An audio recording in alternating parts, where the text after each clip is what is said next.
দেশের ৭ জেলার উপর দিয়ে সর্বোচ্চ ৬০ কিলোমিটার বেগে ঝড় ও বজ্রবৃষ্টি হতে পারে বলে জানিয়েছে আবহাওয়া অধিদপ্তর। দেশের নদীবন্দরগুলোর জন্য দেয়া আবহাওয়ার পূর্বাভাসে এমন তথ্য জানানো হয়।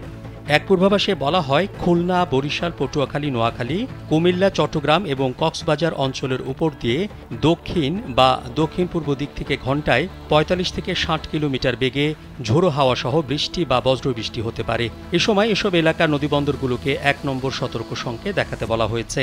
এদিকে সবশেষ সারা দেশের জন্য দেয়া ১২০ ঘণ্টার পূর্বাভাসে বলা হয়েছে, রংপুর, রাজশাহী, ঢাকা, ময়মনসিংহ, খুলনা, বরিশাল, চট্টগ্রাম ও সিলেট বিভাগের অধিকাংশ জায়গায় অস্থায়ীভাবে দমকা হাওয়া সহ হালকা থেকে মাঝারি ধরনের বৃষ্টি বা বজ্রবৃষ্টি হতে পারে। ওয়ালটন এখন দেশের সীমানা পেরিয়ে পৌঁছে গিয়েছে ৫০টিরও বেশি দেশে।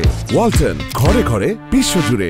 সেই সঙ্গে সারা দেশের কোথাও কোথাও মাঝারি থেকে অতি ভারী বর্ষণ হতে পারে। সারা দেশে দিন ও রাতে তাপমাত্রা সামান্য কমতে পারে।